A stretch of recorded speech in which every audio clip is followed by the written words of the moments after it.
Listen, just one more thing. Hello there. Welcome to my review of episode 6 of season 3 of Columbo, Mind Over Mayhem.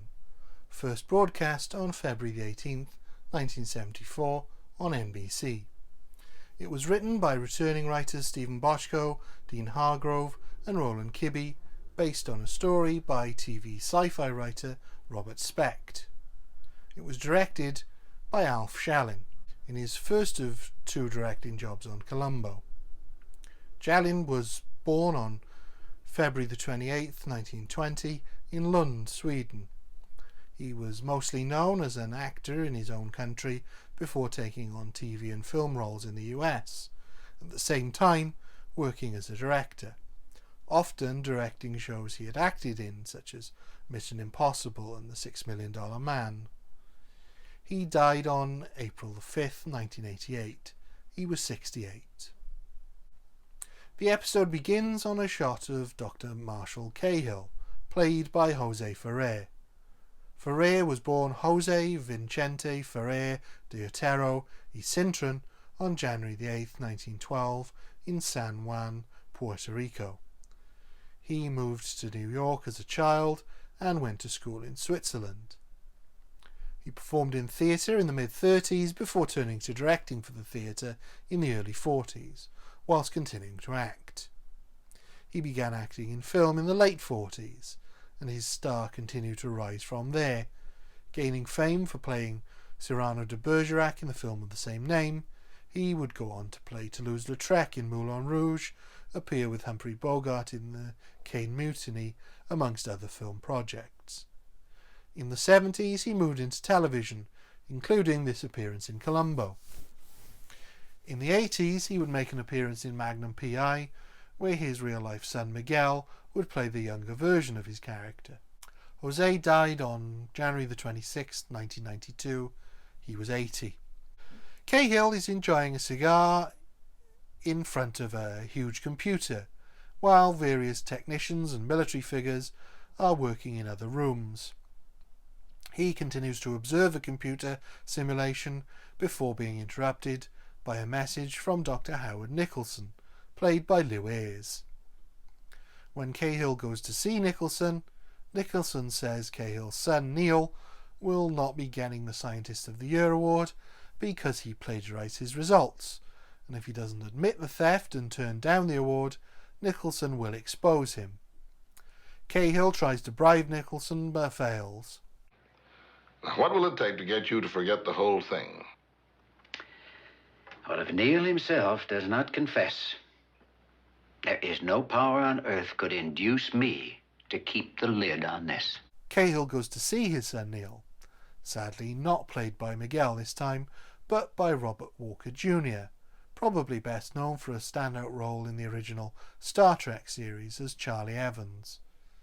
Cahill is feeling Neil out, who clearly wants to admit the theft but doesn't want to disappoint his father. We then cut to MM7, a chess-playing robot played by our 4th actor from Forbidden Planet to appear in Columbo, Robbie the Robot. Robot was born, not really, although impressively he does have 30 acting credits, although usually typecast into the role of a robot. He's playing chess against child genius Steve Spellberg, named in honour of Steven Spielberg. They are interrupted by Cahill, who manages to convince Steve to go see an R-rated movie, accompanied by their mechanic Murph, that evening. He's definitely up to something.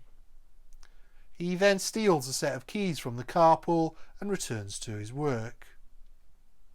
That evening he starts a new simulation, then calls over MM7 to fill in for him while he sneaks out. At the Nicholson residence, Howard Nicholson's wife Margaret is leaving for work. She is a psychologist, played by Jessica Walter. Walter was born on January the 31st, 1941 in New York, beginning her career on Broadway, making her film debut in 1964's Lilith. She had a starring role in the Clint Eastwood directorial debut film Play Misty for Me. She worked regularly on television too, but is perhaps most well known these days for her role as Lucille Bluth in Arrested Development. I mean, it's one banana, Michael. What could it cost? $10? And in the animated series Archer as Mallory Archer. If I see this glass empty again, I will be very unhappy. And how is my lady love? Infinitely better now. She died on March the 24th, 2021. She was 80. After she's gone, Cahill, who has been waiting in his stolen ride, beeps to get Nicholson's attention. Thinking it's his wife, he comes out, only to be run over by Cahill, who then proceeds to set up a fake crime scene. Taking the body inside, pouring 2 drinks, then destroying the evidence Nicholson had on his son, he then returns to the Institute to take over from the robot.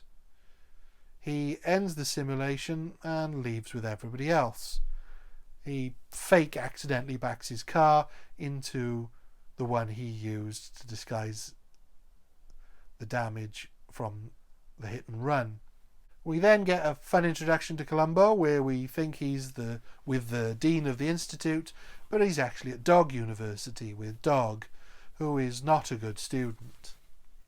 He's called to investigate the murder and is told that the only thing missing is heroin, which the doctor had as part of one of his experiments, and which Cahill took to make it look like a robbery. After looking around, he is unable to find the doctor's pipe. He then speaks to Mrs. Nicholson and mistakes her for his daughter, and questions her briefly before Cahill turns up to offer some fake sympathy. Columbo questions Cahill about some of the inconsistency he has in his case, and Cahill doesn't take the bait at this point. He then asks Mrs. Nicholson just one more thing about when the room was last cleaned, and takes a match he found on the coffee table. He then finds a shoe polish mark halfway up the door to the living room. Cahill returns. Columbo asks if he's seen a pipe. Cahill remarks it might be in the lab, and Columbo asks if Nicholson had any enemies. Cahill says he thinks the killer is an outsider. He leaves, and Columbo spots a fragment of the pipe on the driveway where Nicholson was really killed. He then finds the rest of the pipe. He's now investigating the real case, not the stage scene, although it doesn't look as if he's on to Cahill just yet. He goes to the Institute and checks with the mechanic, who is fixing the damaged car, which Columbo notices has an extra 3 miles on it. He then goes to see Cahill, who is with Neil. Neil leaves, and Columbo wonders to Cahill why the pipe was on the driveway. He's using a tape recorder to keep his notes in this episode, and wonders aloud to Cahill if the victim was killed by a car, which the coroner has confirmed, and that the shoe mark proves someone moved the body. All that work in Cahill's plot is already almost completely unravelled, but he's managed to point the finger at Ross, Cahill's assistant, which may have been the plan all along, as he is supposed to be a genius. Ross arrives and Columbo questions him. He has no alibi, but Columbo states he's not a suspect, while looking directly at Cahill. He knows Cahill did it. There's no way Ross could have done it because he was too short to have made the shoe mark if he had been carrying the body. Cahill is the right height. Cahill then shows him the fancy computer and gives him his alibi of using the computer, which Columbo pretends to only just understand. Columbo then goes to see Steve, who confirms the mechanic's alibi. There's a really nice scene between them as Steve shows off MM7 and reveals it can be programmed to do just about anything, and that Cahill was the one who asked him to go to the movies. Columbo manages to get Steve to look after Dog for him while he continues to investigate. Mrs. Nicholson goes to see Columbo to find out how the case is going. He tells her he knows the heroin wasn't taken by a junkie, as it was only labelled with its chemical formula, not by name. He then reveals that there is a file missing, and he knows that she came to look for it. Not for him, as nobody knew he was there. She can't say anything due to doctor-patient confidentiality.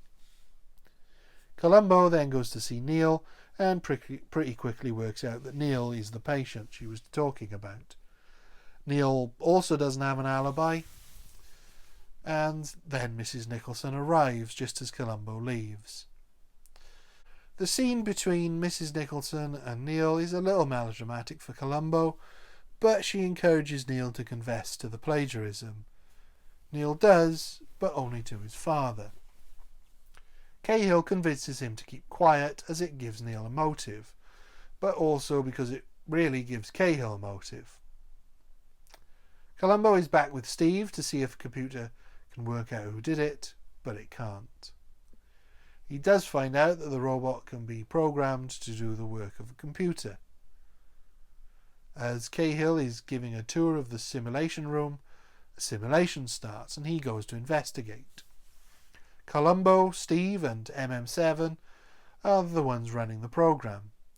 Cahill tells Steve to leave, and when he's gone, Columbo basically accuses Cahill. But Cahill says he can't prove it.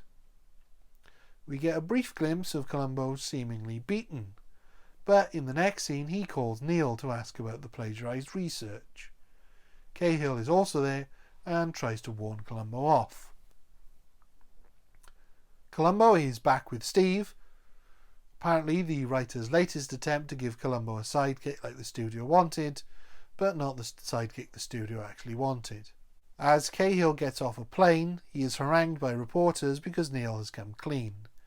He immediately jumps on another plane back to the Institute to speak to Neil. As he is doing so, Columbo arrives and says he's sorry for considering Cahill as a suspect, as he's now there to arrest Neil. Cahill says he has no evidence that Neil killed Nicholson over the plagiarism, but Columbo then gets quite irate and says he has evidence of a different motive, that Neil was having an affair with Mrs. Nicholson. They have found traces of Nicholson's tobacco under Neil's tyres and a witness from a hotel Neil and Mrs. Nicholson met at. They arrest Neil and leave. Cahill chases after Columbo and confesses everything. He doesn't know if Columbo would really have gone after Neil, but can't take the risk. Columbo admits he knew it was Cahill simply because of the match he found that belonged to a cigar smoker, and he then needed to find the motive, which he now has. It was all staged to get a confession. I'd say this is a competent, although unspectacular episode. The sciencey gimmick it all hangs on is mostly just scenery for a fairly unspectacular plot, and the gotcha isn't the best. Neither are the clues really, but it's well acted and there's a little fun to be had there with Dog. It's all just a little bland. We have a genius pitting wits against Columbo's hidden genius, but nothing ever really gets going between the two of them.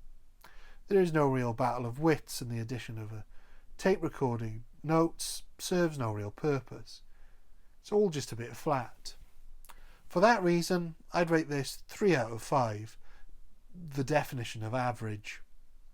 Thank you. Goodbye.